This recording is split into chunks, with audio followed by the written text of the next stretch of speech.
Bismillah. À son réveil, Kamala se retrouva seule. Elle se souvint pas tout d'abord de l'endroit où elle était, mais en voyant les poutres au-dessus de sa tête et les cendres dans le foyer, la mémoire lui revint. Où était Conrad? Un instant, elle fut saisie de panique à l'idée qu'il l'avait abandonnée. Puis elle entendit siffler. Il était dans la grange et s'occupait des chevaux. Kamala se leva d'un bond, secoua le foin accroché à ses jupons et vit la jupe de velours de son Amazon disposée avec soin auprès d'elle. C'est Conrad qui a dû la mettre là, pensa-t-elle, et elle rougit à la pensée qu'elle avait reposé toute la nuit dans ses bras, vêtue de ses seuls jupons. Elle enfila vivement sa jupe et tenta de mettre de l'ordre dans sa chevelure avant d'aller dans la grange, où elle trouva les chevaux déjà scellés et Conrad en train d'ouvrir les portes branlantes. « Bonjour, dit-il. Puis-je me permettre de demander à votre seigneurie comment elle a dormi ?»« Extraordinairement bien. Merci, monsieur, répondit Kamala. Je n'ai jamais eu de lit plus confortable ni de service si parfait. Notre hôte a malheureusement oublié de pourvoir au petit déjeuner, dit Conrad, et je propose de réparer cette omission aussi vite que possible. J'ai faim, moi aussi, dit Kamala en souriant. Elle ramassa son manteau, sec à présent, et le mit sur ses épaules. C'était un clair matin, et quoique le sol fût encore humide de la nuit précédente, l'air était vif. Kamala pensa qu'il pourrait bien geler un peu plus tard. Ils partirent et allèrent bon train car les chevaux étaient bien reposés. Et une demi-heure plus tard, ils parvinrent à une auberge sur la place d'un pittoresque village. « Nous aurions pu arriver jusqu'ici la nuit dernière, remarqua Conrad.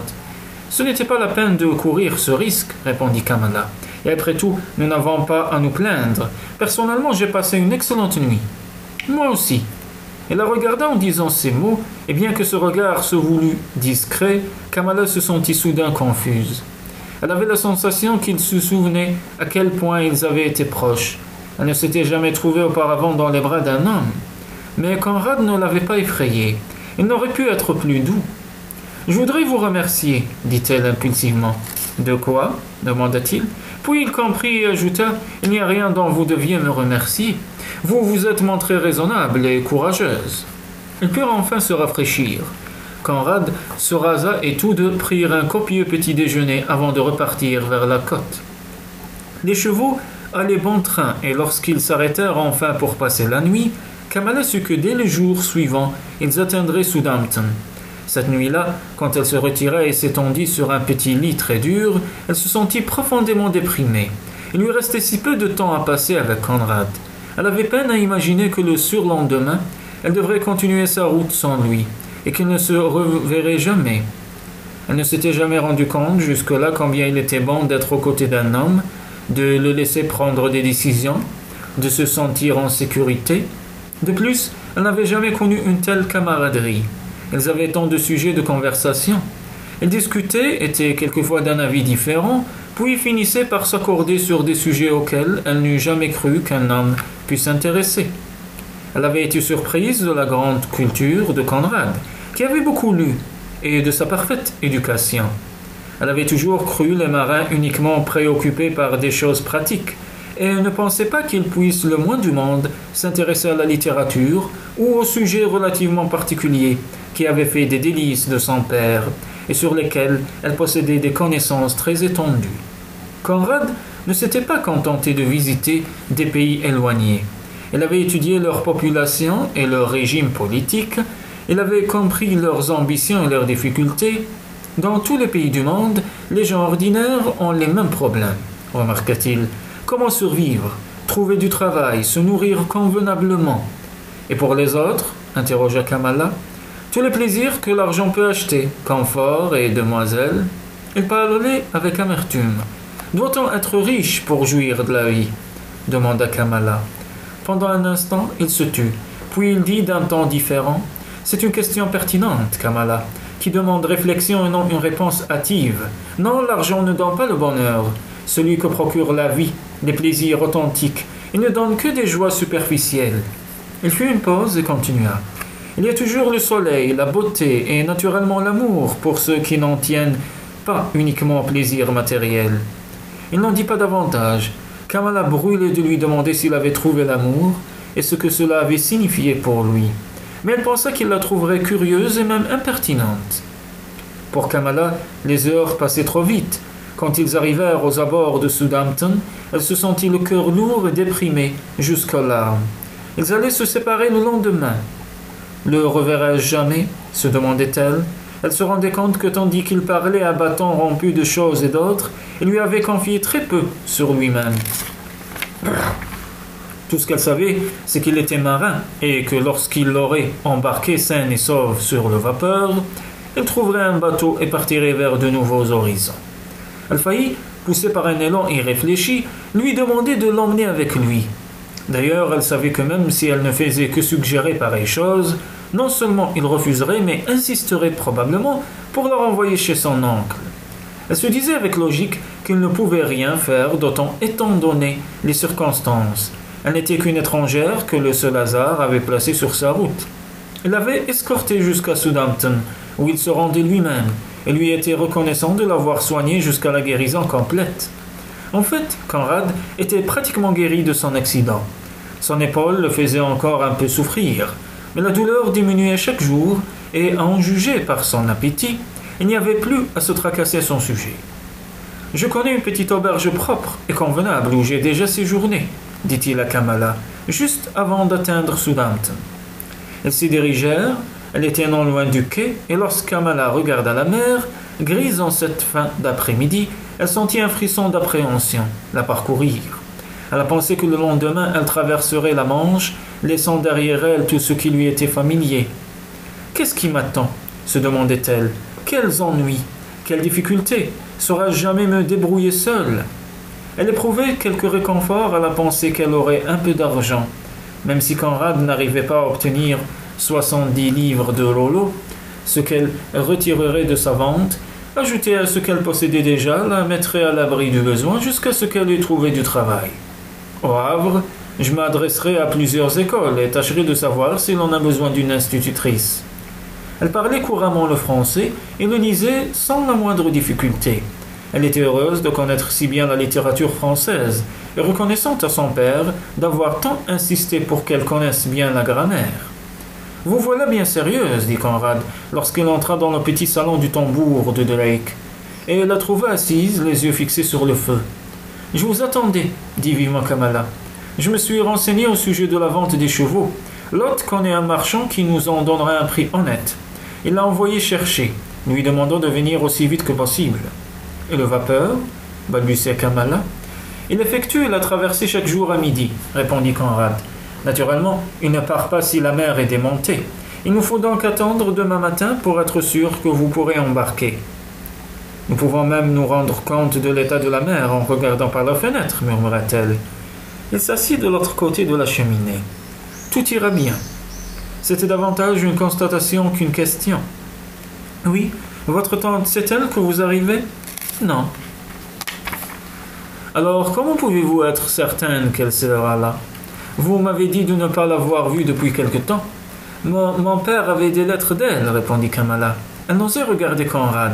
Il allait s'apercevoir qu'elle mentait.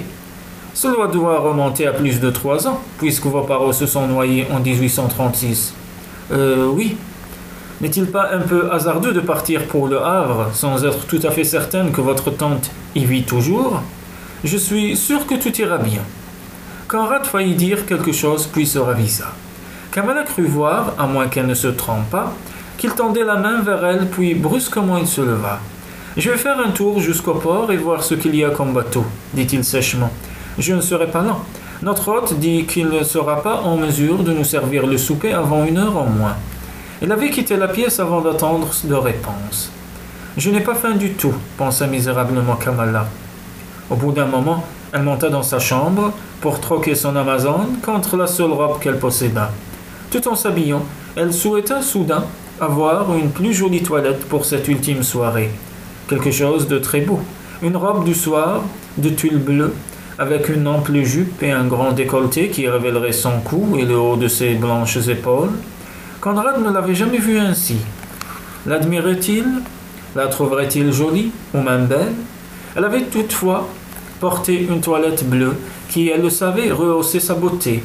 Elle avait appartenu à sa mère et lorsqu'elle était venue vivre au château de Bray, elle l'avait transformée pour qu'elle fût à sa taille.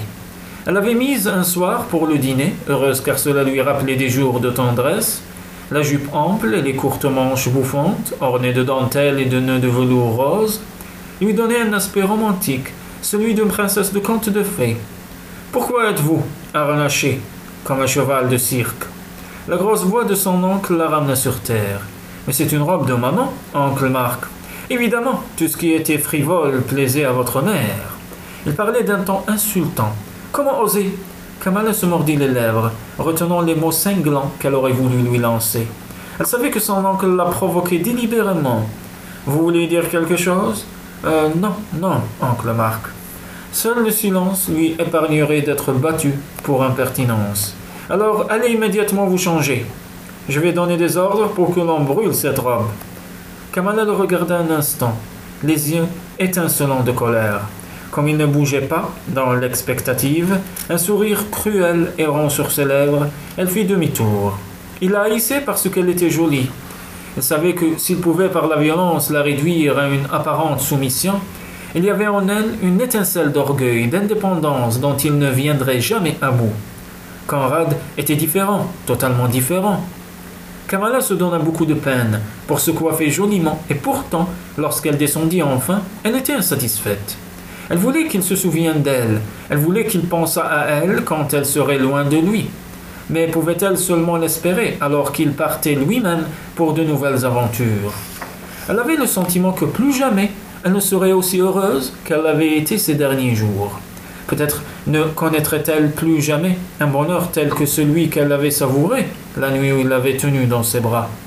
Parce qu'elle avait froid.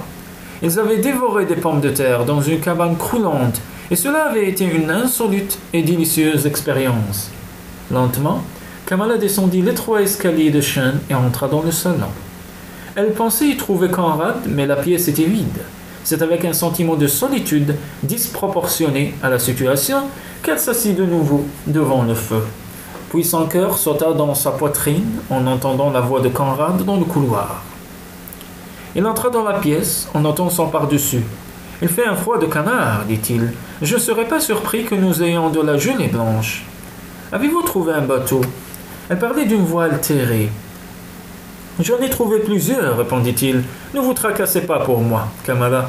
J'ai le choix quant aux vapeurs. Ils ne sont pas pleins à cette époque de l'année, ce qui fait que vous n'aurez aucune difficulté à obtenir une place demain. » Il lui semblait que sa voix était dure et indifférente. Il s'assit sur une chaise en face d'elle et dépliait les journaux qu'il tenait sous son bras. « Le Times » s'exclama Kamala. « Est-il arrivé quelque chose d'intéressant? J'ai l'impression que cela fait un temps fou que nous avons quitté le monde civilisé. » C'était vrai. Ils avaient vécu cette dernière semaine loin de tout, sur une planète étrangère, sans aucun contact avec le monde extérieur, uniquement occupés d'eux-mêmes. Rien d'autre n'avait eu prise sur eux, et les nouvelles du monde les avaient laissés indifférents. Apparemment rien, à part l'éloge du charme du prince Albert de Saxe-Cobourg et Gotha, et des portraits de la reine, dit Conrad en tournant les pages. Il est évident qu'elle a l'intention de l'épouser, et s'il y a une chose que les gens de tous les pays du monde adorent, c'est un mariage royal. « J'aimerais beaucoup voir la reine, dit Kamala. Elle est si jeune et si jolie. J'espère que le prince Albert la rendra heureuse. »« J'en suis sûr, répondit Conrad. Il a l'air d'un homme très bien, tout allemand qu'il soit. »« Vous n'aimez pas les Allemands ?» demanda Kamala. « Je trouve qu'ils sont raides et conventionnels s'ils appartiennent à l'aristocrate. Si. Et agressifs quand ils sont roturiers. Alors ne vous embarquez pas sur un bateau allemand. Je n'en ai pas la moindre intention. Quel bateau avez-vous trouvé au port ?» Il ne répondit pas et elle le regarda surprise. Il semblait être complètement absorbé par un article de journal. Comme c'était leur dernière soirée, elle fut peinée qu'il eût une autre préoccupation qu'elle-même. « Je vous ai demandé, commença-t-elle. » Soudain, il plia le journal en deux et le lui présenta, montrant du doigt un paragraphe au bas d'une page. « Peut-être pouvez-vous m'expliquer ceci ?» dit-il d'une voix qu'elle ne reconnaissait pas. Elle prit le journal, lut le titre et sentit le cœur lui manquer. Lentement, tant elle était effrayée, elle lut. « On recherche la nièce d'un riche propriétaire terrien. M. Mark Playton, du château de Bay, comté de Berkshire, prie quiconque aurait vu sa nièce par alliance, mademoiselle Kamala Lindsay, de se mettre immédiatement en contact avec lui. Mademoiselle Lindsay, une jolie jeune fille de 18 ans, a été aperçue pour la dernière fois alors qu'elle se dirigeait vers le village de Little Bray, sur un rouan répondant au nom de Rollo. Âgée de 18 ans, blonde, aux yeux bleus, Mademoiselle Lindsay réside au château depuis la mort de ses parents. Monsieur et Madame Lindsay survenus en mer en 1836. Monsieur Mark Playton, profondément inquiet de la disparition de sa nièce, déplorerait que la police ait à intervenir dans cette affaire. Il offre une récompense de 100 livres pour toute indication permettant de retrouver trace de sa nièce. Lorsque Kamala eut fini de lire l'article, elle se leva d'un bond. « Il cherche à me retrouver, cria-t-elle. Il a offert une récompense. Quelqu'un va le renseigner. Il va m'enfermer de nouveau chez lui. Il faut que je parte pour la France, cette nuit même. Peut-être fait-il surveiller les vapeurs. Trouvez-moi un autre bateau, n'importe quoi. Une fois en France, je pourrai me cacher. C'est un vaste pays. Il ne pourra pas me découvrir. Je ne peux pas retourner chez lui, je ne peux pas. » Elle laissa tomber le journal et sans même se rendre compte de ce qu'elle faisait, elle se jeta contre Conrad qui s'était levé et s'accrocha frénétiquement à lui. « Sauvez-moi, sauvez-moi » supplia-t-elle. « Je ne peux pas y retourner, je ne peux pas. » Il la tint un instant contre lui, puis il la repoussa doucement dans le fauteuil qu'elle venait de quitter. « Calmez-vous, Kamala, dit-il d'une voix calme. Vous êtes en sûreté. Il ne vous trouvera pas. Il me trouvera, il me trouvera. Il gagne toujours, je ne lui échapperai pas. » Conrad, tenant toujours sa main, approcha sa chaise, s'assit et dit paisiblement « À présent, dites-moi la vérité. Votre nom est Lindsay, et vous n'avez pas de tante en France. » Kamala, tremblante et haletante de frayeur, répondit « Non. » « Pourquoi ne me l'avez-vous pas dit ? Parce que je ne voulais pas être un fardeau de plus pour vous. Vous saviez que je ne vous laisserais pas partir en France toute seule, dit-il d'une voix sévère. Oui, je le savais. Conrad lâcha sa main et se laissa aller contre le dossier de sa chaise. Kamala leva sur lui des yeux terrifiés. Vous allez m'aider ? Vous ne me forcerez pas à retourner chez mon oncle Mark. Vous m'aideriez à lui échapper. Je ne vous contraindrai pas à retourner chez votre oncle, acquiesça Conrad. Mais Kamala, il faut être raisonnable à propos de tout cela. Il n'y a rien de raisonnable que nous puissions faire, répondit-elle. Si je reste en Angleterre, il mettra la main sur moi. Il se trouvera sûrement quelqu'un qui sera trop content de gagner son livre. Il faut que je parte pour la France. Ne pouvez-vous pas comprendre que c'est le seul endroit où je serai délivré de lui ? Vous ne pouvez pas vous rendre seul en France, répondit Conrad. Réfléchissez. Kamala, vous êtes encore presque une enfant, et vous êtes très jolie. Que pensez-vous qu'il vous arriverait ? Je trouverai du travail, dit-elle avec obstination. J'ai pensé que je pourrais m'adresser à des écoles et demander si l'on a besoin d'un professeur d'anglais. De plus, je peux donner des cours particuliers. Je peux même être gouvernante dans une famille française. Et vous pensez que toutes ces situations n'exigent pas de référence ? Elle resta silencieuse. Alors que puis-je faire ? demanda-t-elle enfin. Je préfère mourir que d'épouser le général Warrington. Il y eut un nouveau silence. Au bout d'un moment, Conrad repoussa sa chaise et se mit à marcher à travers la pièce. Il tourna le dos à Kamala et celle-ci, le voyant ennuyé et perplexe, dit en hésitant « Ce n'est pas votre problème, n'y pensez plus. Je m'arrangerai d'une façon ou d'une autre. Dieu veillera sur moi. Et pensez-vous par hasard que Dieu vous protégera d'une certaine sorte d'hommes qui ne vous laisseront pas un instant de répit ?» demanda sèchement Conrad. « Peut-être pourrais-je me rendre laide ?» balbutia Kamala. Il rit, mais d'un rire amer. « Que vous êtes jeune, dit-il. Vous ne savez pas ce qu'est le monde et contre quoi vous devez lutter. Je dois faire quelque chose pour vous, mais quoi ? Dieu seul le sait. »« Pourquoi le devriez-vous » demanda Kamala. « Vous ne me connaissez pas. Vous m'avez rencontré par hasard, vous n'avez aucune obligation envers moi. Continuez votre chemin, faites ce que vous allez faire avant de me rencontrer. Pensez-vous vraiment que cela soit possible ? Demanda Conrad. Il y avait quelque chose dans sa voix et dans l'expression de ses yeux qui la troubla étrangement. Puis d'un ton très différent, il ajouta « Je ne vous ai jamais parlé de moi et de ma famille, Kamala. Je vais le faire à présent. Je suis le cadet d'une famille de 3 fils. Mes parents vivaient en Cornouailles. » « Mais bien sûr, vous portez un nom de Cornouailles, » interrompit Kamala. « Je pensais l'avoir entendu quelque part. La baie de Veirian, figurée sur l'Atlas, que j'utilisais dans mon enfance. Le nom de ma famille est fréquemment mentionné dans l'histoire de Cornouailles, » dit Conrad. Mais le sang bleu et les eaux fées ne remplissent pas la bourse. Comme nous avions très peu d'argent, je suis parti courir l'aventure à l'âge de 18 ans, à peine après avoir quitté le collège. Comme marin demanda Kamala. J'ai pris la mer sur un schooner, répondit Conrad. Je revenais chez moi de temps à autre pour trouver mon père chaque fois plus faible et ma mère en mauvaise santé. Mais mes frères s'occupaient d'eux, et ne pouvant faire grand-chose, je reprenais la mer. Elle observa une pause, comme pour revivre les événements. Au retour de mon dernier voyage, c'était aux Indes, continua-t-il. J'étais en possession d'une somme d'argent qui me semblait considérable, plus de 100 livres. J'avais l'intention d'en donner la plus grande part à mes parents et de dépenser le reste en montant joyeuse vie. Il y eut un court silence, puis il dit « Je ne prétends pas, Kamala, avoir mené autre chose qu'une vie bien remplie. Je suis un aventurier et j'ai beaucoup de plaisir à l'être. Il ne m'est jamais venu à l'idée d'épargner pour mes vieux jours, ni de m'inquiéter de savoir d'où viendrait plus tard l'argent. J'en avais assez au moment où je le désirais. » Il marcha jusqu'à la porte, puis se retourna avant de poursuivre. Quand je suis revenu chez moi, il y a 3 semaines, les choses avaient terriblement changé. Mes frères s'étaient noyés en essayant de sauver des marins dont le bateau s'était fracassé sur les rochers. La mer était mauvaise, le bateau s'était retourné et tous 3 avaient péri. « C'est affreux !» s'écria Kamala. Qui plus est, continua Conrad, mon père était mort et ma mère très souffrante. Après la mort de mes frères, plus rien n'avait été fait. Ni dans la maison, ni dans la propriété. Les domestiques n'avaient pas été payés et le loyer des fermes n'avait pu être touché parce que les paysans avaient fui et ma famille était endettée. Conrad reprit son souffle. Il revivait le choc qu'il avait éprouvé. J'avais heureusement assez d'argent pour payer les arrières de gages et garder les locataires que mon père avait toujours protégés. Mais je me suis rendu compte qu'il me fallait beaucoup plus d'argent.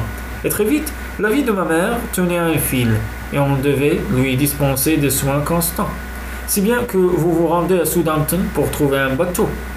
Oui, c'est cela, acquiesça Conrad. Mais comment gagnerez-vous assez d'argent pour subvenir aux besoins de votre mère et de tous ces gens demanda Kamala. En mer, il y a des moyens rapides de faire fortune, répondit-il. Et quand je suis descendu au port aujourd'hui, j'ai compris que cette chance était à ma portée. Racontez-moi cela. Il y a dans le port un voilier appartenant à un nommé Van Wyck. Il est moitié hollandais, moitié anglais. C'est un homme extrêmement riche, extrêmement astucieux, et sa fortune provient des cargaisons qu'il fait passer d'un pays à l'autre. La plupart du temps, sans que la douane s'en mêle. Vous voulez dire que c'est un contrebandier demanda Kamala. Pas exactement, répondit Conrad. Cependant, c'est probablement le mot que l'on utilise lorsque le trafic a lieu sur une grande échelle. Je ne suis pas resté longtemps sur le port, mais j'ai découvert que Van Wyck va partir incessamment pour Mexico. Et que chargera-t-il là-bas? De l'or ou de l'argent, répondit Conrad. Depuis la déclaration d'indépendance en 1821, Mexico a interdit l'exportation de ces 2 métaux, excepté par le gouvernement. Et je ne pense pas que la cargaison de Van Wyck portera le cachet officiel. Et vous allez partir avec lui demanda Kamala. Je ne le lui ai pas encore demandé, répondit Conrad. Mais peu de gens possèdent mon expérience en ce domaine. Et la plupart des propriétaires de bateaux sont très désireux d'engager quelqu'un comme moi. Je suis sûr que Van Wyck voudra vous avoir, dit Kamala à voix basse. Oui, mais que faire de vous demanda Conrad. Oubliez-moi. Et si je vous dis que c'est impossible? Leurs regards se croisèrent et Kamala crut perdre la respiration. Elle eut la sensation qu'un courant mystérieux passait entre eux. Quelque chose d'invincible et de merveilleux qui la faisait trembler. Elle ne pouvait détacher ses yeux des siens. Ses lèvres s'ouvrirent et pendant un instant, elle pensa qu'elle allait se lever et courir se jeter dans ses bras. Elle se détourna et rompit le charme. Il marcha jusqu'à la fenêtre, tira les rideaux et ouvrit la croisée comme s'il avait besoin d'air. Le vent froid entra brusquement dans la pièce, comme un souffle sauvage. Conrad, les yeux perdus dans l'obscurité, dit, soudain, durement, « Que Dieu vous damne, au diable toutes les femmes !» Il sembla à Kamala qu'il avait frappé. Elle eût voulu s'excuser, demander pardon, mais elle était incapable de parler. Quelques minutes plus tard, alors que la température était devenue glaciale dans la pièce, Conrad renferma brutalement la fenêtre. Il y avait quelque chose d'agressif dans sa démarche lorsqu'il revint auprès du feu. Il avait les sourcils froncés et une expression dure dans les yeux. Kamala ne le regarda pas. Elle fixait les flammes, mais elle n'en avait pas moins une conscience aiguë de sa présence et de sa colère. Une larme roulait sur sa joue. Elle ne l'essuya pas, espérant qu'il ne la verrait pas. Il ne dit pas un mot, se contentant de demeurer auprès d'elle, si fort et si dominateur qu'elle se sentait toute petite, perdue. Pourquoi se tourmentait-il à son sujet? Une autre larme suivit la première. « Pour l'amour de Dieu, ne pleurez pas, dit-il sévère.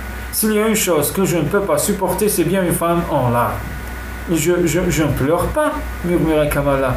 En guise de réponse, il lui jeta son mouchoir.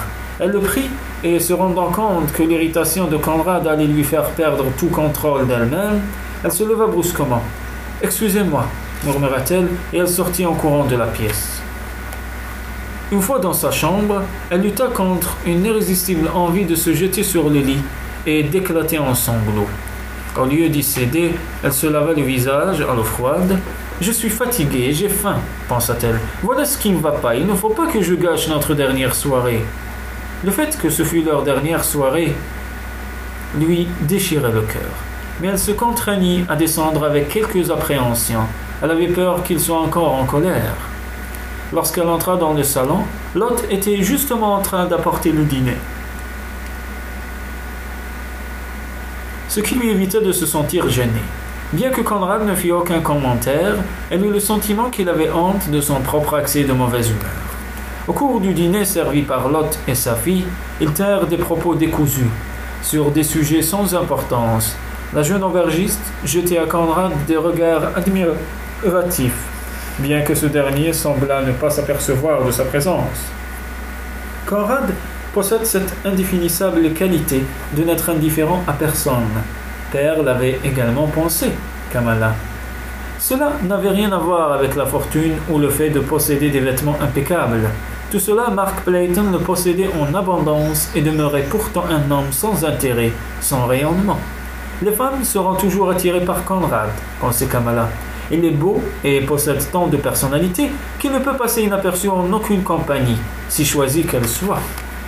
Ils achevèrent enfin le repas, on débarrassa la table et ils demeurèrent seuls. « Je suggère que nous laissions nos problèmes entre parenthèses jusqu'à demain matin. » Kamala fut tentée de répondre qu'elle serait bien incapable de dormir, alors que son avenir était si incertain.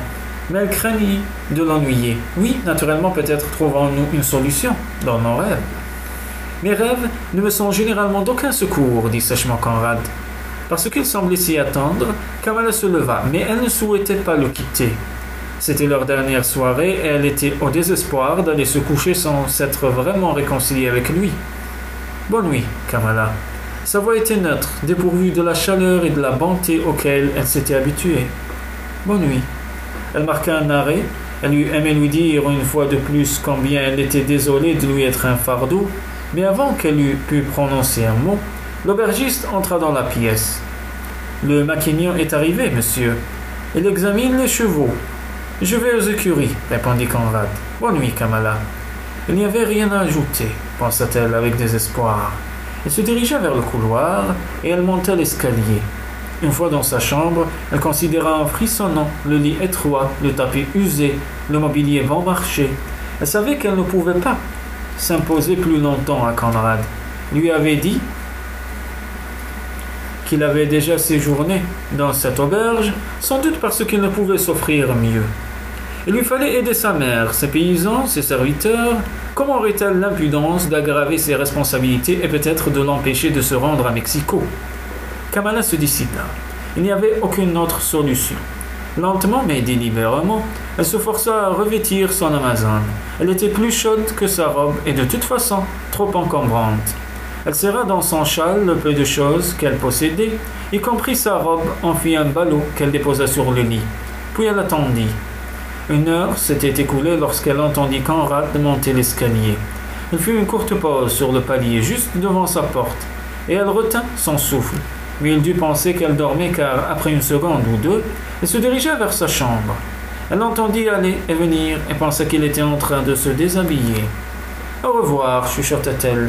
Que Dieu vous garde et veille sur vous. » Elle ne put prier davantage. Cela lui donnait envie de pleurer. Elle mit son manteau et ramassa le ballot sur le lit. C'était mieux de se glisser dehors maintenant. Plus tard, elle aurait sûrement des difficultés à trouver un autre lieu où passer la nuit. Kamala se rappelait avoir entendu dire que les auberges refusaient souvent d'accueillir des femmes non accompagnées. Elle se demanda pour quelle raison. Brusquement, elle eut peur de sortir seule dans les rues de Southampton. Et si des ivrognes rôdaient? Et si des hommes allaient lui adresser la parole? Elle n'avait pas la moindre idée de la direction à prendre ni de l'endroit où elle pourrait trouver un logis respectable. Puis elle s'admonesta sévèrement. « Je dois me prendre en main. Quand elle arriverait en France, cela serait autrement difficile. » Elle avait choisi l'indépendance et elle ne pouvait se permettre d'être craintive ni de s'accrocher à un homme qui ne voulait pas d'elle. « Mon Dieu, aidez-moi !» Au moment où elle ramassait le ballot, on frappa à la porte. Elle resta immobile, paralysée. On frappa de nouveau, puis, comme elle ne répondait pas, la porte s'ouvrit sur Conrad encore entièrement vêtu. Il entra, le cœur de Kamala bondit dans sa poitrine, puis s'arrêta de battre. Elle fit face, très pâle, le ballot dans les bras. « Je sentais que vous étiez probablement en train de faire quelque chose de ce genre, dit-il. Où diable pensez-vous aller ?» La question sembla vibrer entre eux, puis retomber dans le silence. Elle essayait de soutenir son regard plein de colère, mais devant la dureté de son expression, elle perdit tout courage. « Où alliez-vous ? Je m'en vais. C'est évident. Je ne veux pas vous ennuyer. C'est à moi que vous pensez ? Kamala, comment pouvez-vous être aussi folle ?» Sa voix s'adoucit soudain. Elle sentit les larmes monter à ses yeux, ces larmes qu'il méprisait, qui le remplissaient de colère. Elle détourna la tête. « Laissez-moi partir. Je ne veux pas être un fardeau. Il y a tant de gens à qui vous vous devez. Je ne suis rien pour vous. Pensez-vous vraiment que j'allais vous laisser me quitter ?» Il y avait dans sa voix quelque chose qui fit lever les yeux de Kamala. Sans le vouloir, elle eut un mouvement vers lui. Elle se retrouva le visage caché contre son épaule, tandis qu'il l'entourait de ses bras. « Je suis navrée, je voulais bien faire. J'en déciderai. » Elle avait le sentiment d'être un bateau qui a touché enfin le port après une dure traversée. Elle pouvait s'en remettre à Conrad. Elle était sauvée au moment même où elle se croyait seule et sans ressources. Il l'éloigna de lui doucement mais fermement. Plus d'esprit de sacrifice ni de gestes impulsifs et inconsidérés. Il parlait gravement mais sans colère. Il lui enleva son manteau. « Puis-je vous faire confiance? Ou dois-je emporter ceci dans ma chambre? Vous n'irez pas loin sans manteau par un froid pareil. Je ne m'enfuirai pas. Est-ce bien sûr? Je vous donne ma parole d'honneur. » « Je l'accepte, naturellement. Maintenant, dit-il d'une voix où perçait le rire, allez au lit, Kamala. Les héros finissent toujours par être fatigués. » Elle leva les yeux vers lui avec incertitude. « Il nous faut réfléchir à ce que je peux faire demain matin, de bonne heure. Si vous n'allez pas voir M. Van Wyck, peut-être partira-t-il sans vous. »« Il y aura d'autres bateaux, dit Conrad avec insouciance. Si seulement je pouvais venir avec vous, dit Kamala pensive. Comme garçon de cabine ou même comme passager clandestin. Conrad contemplait le petit visage tendu, les grands yeux bleus et la chevelure brillant à la lueur de la chandelle. « Pensez-vous vraiment que qui que ce soit vous prendrait pour un garçon ?» dit-il en souriant. « J'ai une idée, ajouta-t-il très lentement. Elle a l'air impossible à réaliser, pourtant nous pourrions la creuser. »